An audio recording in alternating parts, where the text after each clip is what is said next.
Before Halo took over Xbox, Microsoft had another shooter lined up, Perfect Dark Zero, Rare's ambitious but troubled comeback.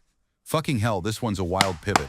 Perfect Dark Zero started life rooted in the Nintendo 64 era of Rare, a sequel/prequel concept for Joanna Dark that was being eyed for the GameCube, and then the entire goddamn ground shifted when Microsoft bought Rare in 2002. That acquisition forced a total platform flip and a complete redesign.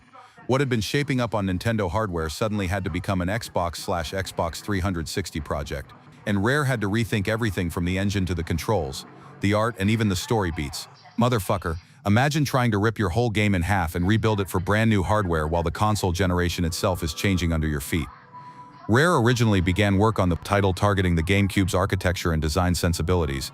After Microsoft's buyout, it became clear the studio would be a key piece of Microsoft's push to establish first-party credibility.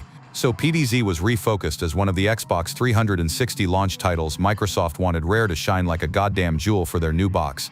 Technically, that meant building a new engine, learning new toolchains, and grappling with the early finicky-ass guts of the 360 memory constraints, shader pipelines, online systems, and the pain of scaling up visual fidelity without killing performance. The team moved from a cel-shaded, stylized early art direction to a more realistic tone as expectations for next-gen graphics climbed, and that art pivot alone caused endless reworks. On top of that, leadership changes, shifting design goals, and multiple delays meant the project got rewritten several times. Levels, mechanics, and even Joanna's prequel narrative were revisited to fit the new direction and to try to meet the launch window. The end product shows those scars. You can see ambition everywhere, and the multiplayer component in particular got a lot of praise for its carnage and polish.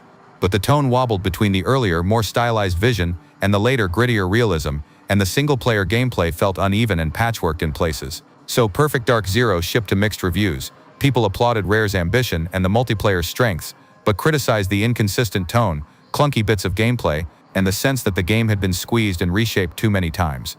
Ultimately, it stands as a transitional era for Rare under Microsoft, a flashy, flawed bridge between Rare's Nintendo past and its new corporate future, and a reminder of how brutal and messy platform shifts and corporate takeovers can be for creative teams trying to make next-gen magic.